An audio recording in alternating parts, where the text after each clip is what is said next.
Okay, इस question में दिया है angle of minimum division is equal to half of angle of prism in an equilateral prism.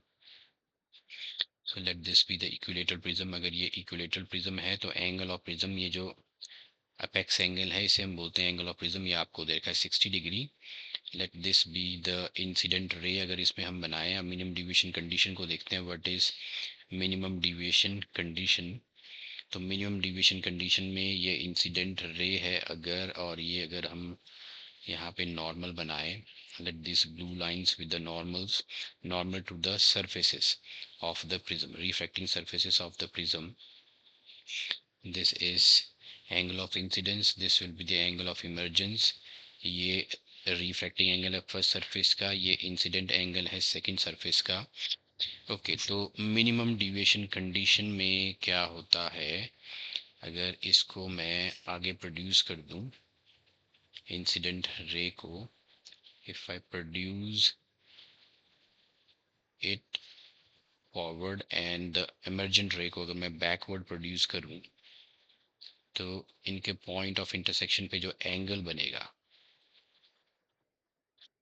If we assume these to be produce forward and backward, this is the angle of deviation. अब ये angle जो है minimum angle of deviation, ये angle minimum कब होगा, जिसे हम बोलते हैं minimum deviation condition. This angle is minimum, that is यहाँ दिया है minimum deviation when this ray is parallel to the refracted ray is parallel to the base, और angle of incidence is equal to angle of emergence हो जाएगा। And ये आपका जो angle of prism है, ये दोनों एंगल्स इक्वल हो जाएंगे। दीज रिफ्रैक्टिंग एंगल्स R1 और R2 दोनों इक्वल हो जाएंगे।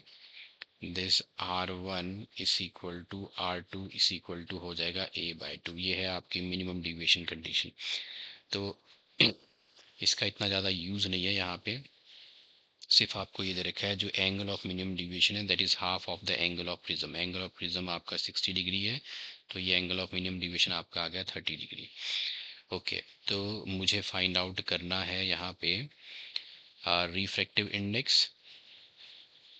तो रिफ्रैक्टिव इंडेक्स के लिए हम यूज़ कर लेंगे prism formula. So prism formula in this case will be the refractive index is equal to sine of angle of prism plus minimum deviation by 2 upon sine of half of the angle of prism। Okay, अगर मैं यहाँ values put करूँ तो ये 60 है, ये आ गया 30, 60 plus 30 is 90/2 is sin 45, this is sin 30, A/2 sin 45 हो जाएगा 1/√2, this is half which is 2/√2। Rationalise इसको अगर आप करो तो refractive index is equal to आ जाएगा 2√2/2 विच इज इक्वल टू √2। तो √2 means third is the correct option here.